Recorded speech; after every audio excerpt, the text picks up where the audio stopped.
আসসালামু আলাইকুম সবাইকে। তো আজকে নতুন একটা ব্লগের জন্য চলে আসছি চট্টগ্রাম অনন্য আবাসিক। এই যে কাশফুল আমার পিছনে দেখেন, কাশফুলের বিশাল বড় বাগান। তো আপনারা যারা কাশফুল ভালোবাসেন, অবশ্যই আমি এই জায়গাটার নাম বলবো এটা কোন জায়গা। তো আপনারা চাইলে চট্টগ্রাম অনন্য আবাসিক আয়া এই ধরনের কাশফুল যারা ভালোবাসেন, এই ধরনের প্রকৃতি থেকে আমরা চাইলে নিঃশ্বাস নিয়ে ঘুরে যেতে পারেন। তো আজকে চলেন, এখানে কত সুন্দর কাশফুল আছে আমরা সবকিছু আপনাদের ঘুরে ঘুরে দেখাবো। এই যে দেখেন কাশফুল গুলা খুব সুন্দর। এখানে কাশফুলের ফাঁকে ফাঁকে দেখেন চড়াই পাখি আছে, চড়াই পাখি গুলা। তো এই ধরনের কাশফুলের পাশাপাশি এখানে আরো অনেক ধরনের পাখির সাথে আসলে আপনারা পরিচিত হইতে পারবেন। তো আমরা আজকে আসলাম ঘোরার জন্য অনন্য আবাসিক। এখানে অনেকটাই গ্রামের মতন দেখতে। তো আপনারা যদি চান, আপনারা চাইলে এই ধরনের প্রকৃতি থেকে ঘুরে যেতে পারেন।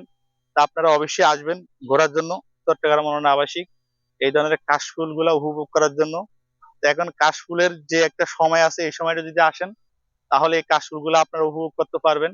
তো হয়তো কিছুদিন পরে এই কাশফুল গুলা আর থাকবে না।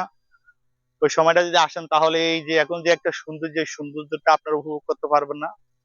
তো যারা রাস্তার মাথায় এরিয়া ভিত্তিক এলাকা আছেন, তারা চাইলে এই ধরনের সৌন্দর্য উপভোগ করতে অনাবাসী আসতে পারেন এই কাশফুলের সৌন্দর্য গুলা দেখার জন্য। তো আপনারা যদি এই ধরনের প্রকৃতি গুলা সবসময় ভালোবাসেন, অবশ্যই আমাদের প্রকৃতি মিডিয়া ইউটিউব চ্যানেলটা সাবস্ক্রাইব করে আমাদের পাশে থাকবেন। আমরা প্রতি দৈনিক চেষ্টা করবো এই ধরনের প্রকৃতি নিয়ে ভিডিও দেওয়ার জন্য। তো চলেন আমরা আরো কিছু জিনিসের সাথে পরিচিত হই। এই যে দেখেন বাংলা আলু ক্ষেত, এটা বাংলা আলু যেটা আমরা সিদ্ধ করে খাই, এই গাছগুলো এখানে আছে। তারপরে এই যে বলে যে মানে মেয়েদের থেকেও বেশি লজ্জা পায় এই গাছটা হলে এই গাছ। এই যে দেখেন লজ্জাপতি গাছ। এই দেখেন এই যে গাছগুলা ধরার সময় মানে একটা দেখছেন ডলে গেছে পাতাগুলা, মানে লজ্জা পাইছে। তো এই গাছগুলা ধরলে লজ্জা পায়, পাতাগুলো এই যে দেখেন নিবু নিবু হয়ে যায়, দেখছেন এই নিবু নিবু হয়ে যায় লজ্জাপতি গাছগুলা।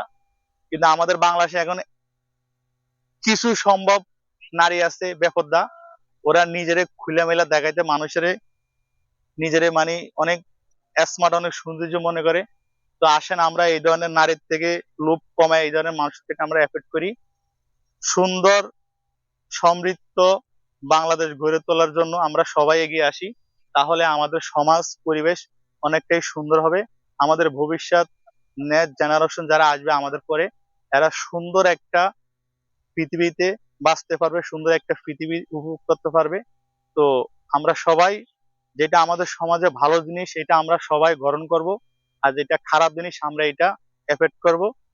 তো আসেন সবাই আমরা সৌন্দর্য জিনিসগুলোকে উৎসাহিত দিয়ে আমরা সবাই সুন্দর একটা বাংলাদেশ করি।